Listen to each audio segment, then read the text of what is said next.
word. We live in a day and age where we're considered unloving and intolerable when we share the truth of the gospel or the truth of the Bible. And as we share these truths, they're starting to come with some backlash.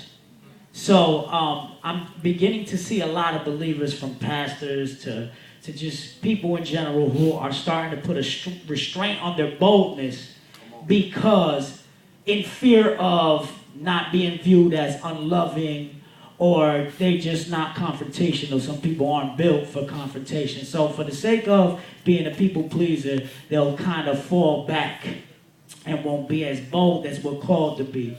So, and I'm also guilty of this at times. I'm pretty sure a lot of us, you know, if we're willing to admit, we've been guilty of putting some restraint for the sake of not inconveniencing people.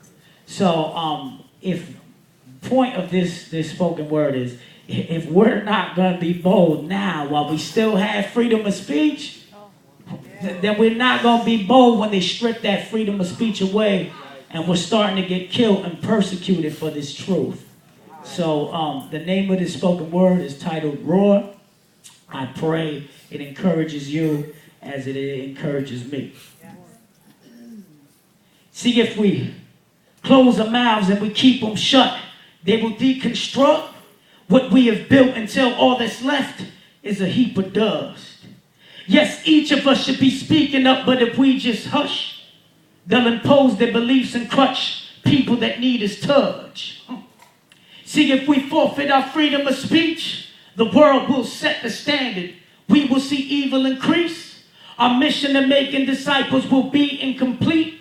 We might as well bow down to Satan and feed him the sheep. It's time to surface from these idle churches. God gave us Bible verses to apply in service. See, right outside the churches, people idol worship. We need Elijah's courage to pray till heaven's fires flourish. So are we hiding, or we fighting for a righteous cause? There is no either or, there's only right and wrong. I too have been quiet for too long, but I've grown tired, y'all. So from now on, I will war, I will fight, I will roar.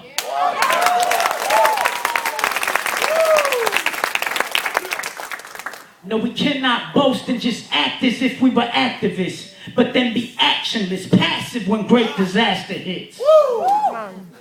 And we cannot preach all the facts, but then not go practice it. Put on our Christian mask and just hide behind our attractive gifts. And we cannot imitate culture. No, we must penetrate, leading them from a sinner's fate into women and men of faith.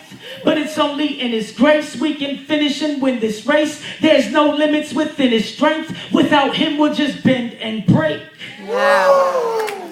Amen. We can spit this truth with skill and have that youthful zeal. But without that blood Yeshua spilled, we're doomed to fail. So we got to pray like, God, I just need you to fill me with the power to prevail. Lord, I just want to do your will. Yeah.